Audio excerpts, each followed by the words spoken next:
पता है, कुछ जगहें ऐसी होती हैं जो बाहर से जितनी शांत दिखती हैं, अंदर से उतनी ही खौफनाक। इमेजिन कीजिए, रात का सन्नाटा हो और मेरठ का मशहूर शिवांगी गर्ल्स कॉलेज, या यूं कहें उसका वो बदनाम हॉस्टल। आज हम किसी आम कहानी की नहीं, बल्कि इसी हॉस्टल के तीसरे फ्लोर से जुड़े एक ऐसे अर्बन लेजेंड का विश्लेषण करेंगे जो शायद आज रात आपकी नींद उड़ा दे। रूम नंबर 108 का रहस्य। चलिए, इस डरावने सफर पर एक साथ चलते हैं।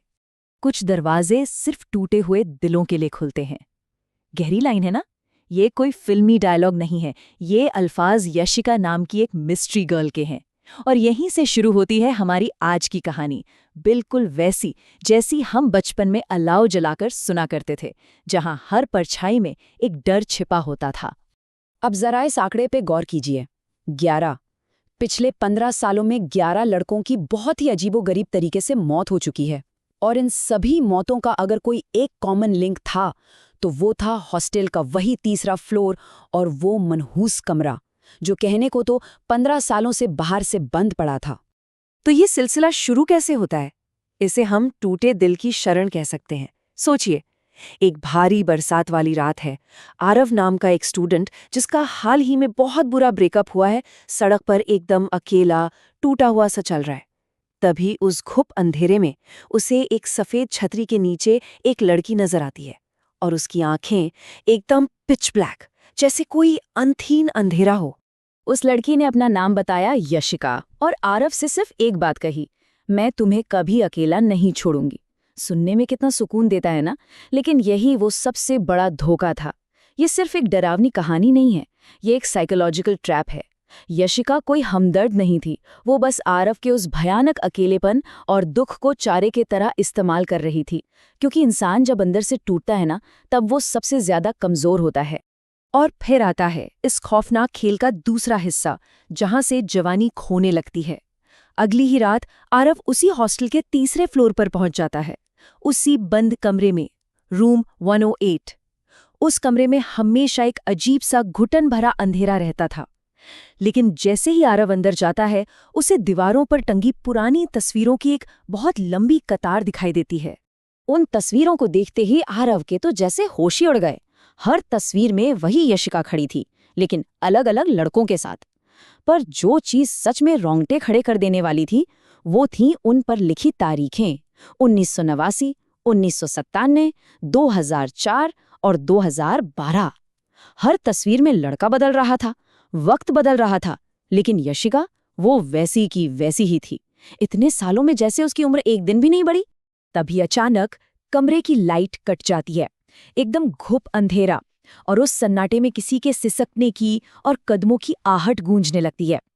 आरव कांपते हाथों से अपने फोन की फ्लैशलाइट जलाता है, और रोशनी पड़ते ही जो मंजर सामने आता है, मैं बता रहा हूं, वो किसी को भी पागल कर दे।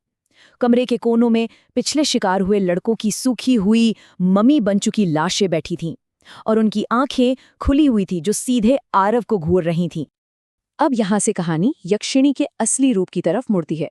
कमरे की दीवारों से लिटरली खून रिसने लगता है, काली काली परछाइयां मंडराने लगती हैं। यशिका की वो मीठी मासूम सी आवाज अब एक भारी खौफनाक गूंज में बदल जाती है। वो अपना असली चेहरा दिखाती है। तो आखिर ये यशिका थी कौन? असल में वो एक यक्षिणी थी, एक ऐसी श्रापित डार्क एंटिटी जो इंसानों के दर्द को पीकर जिंदा रहती है। इस हॉस्टल की बैक स्टोरी बहुत डार्क है।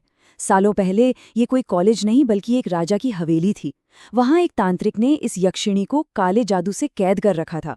उसका काम ही यही था, लोगों को झूठे प्यार के जाल में फंसाना और फिर उनकी लाइफ फोर्स, उनकी जीवन शक्ति को पूरी तरह निचोड़ लेना। वो तांत्रिक तो मर गया, पर यक्षिणी आजाद हो गई, अपनी कभी न मिटने वाली भूख के साथ। इसके शिकार करने का पैटर्न बिल्कुल सेट था।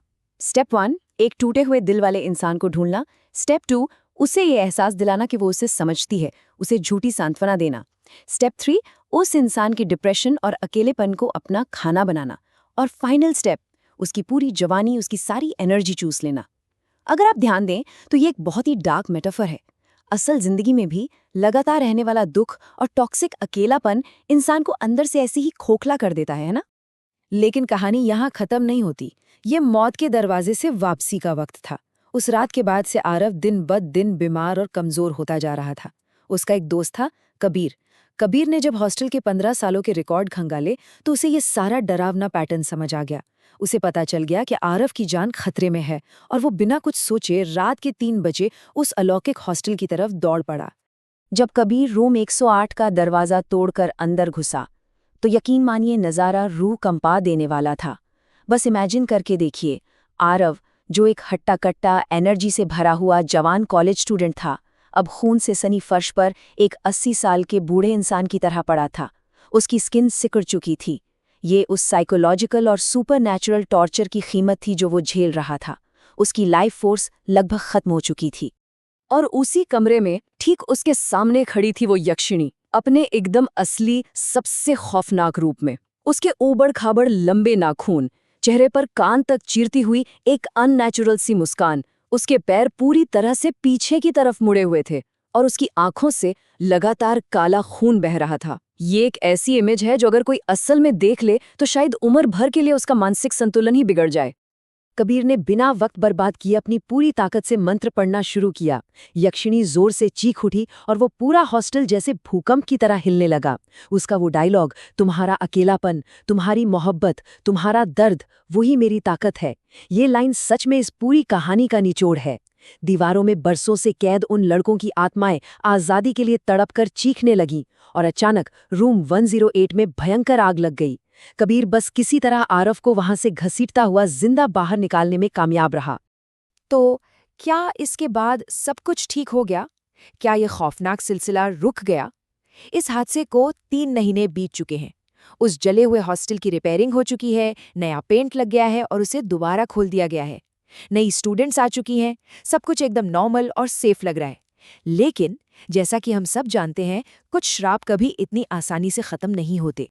एक और रात और एक नया लड़का उस हॉस्टल के बाहर अंधेरे में बैठा रो रहा है। उसकी गर्लफ्रेंड ने उसे छोड़ दिया है और वो अंदर से पूरी तरह टूट चुका है। तभी उसके कानों में पीछे से एक बहुत ही जानी पहचानी मीठी सी आवाज आती है, अगर कोई तुम्हें समझे तो। लड़का जैसी पलटता है, सफेद सलवार, लंबे काले बाल और होठों पर वही खौफनाक सी मुस्कान। यशिका का जाल एक बार फिर से बिछ चुका है।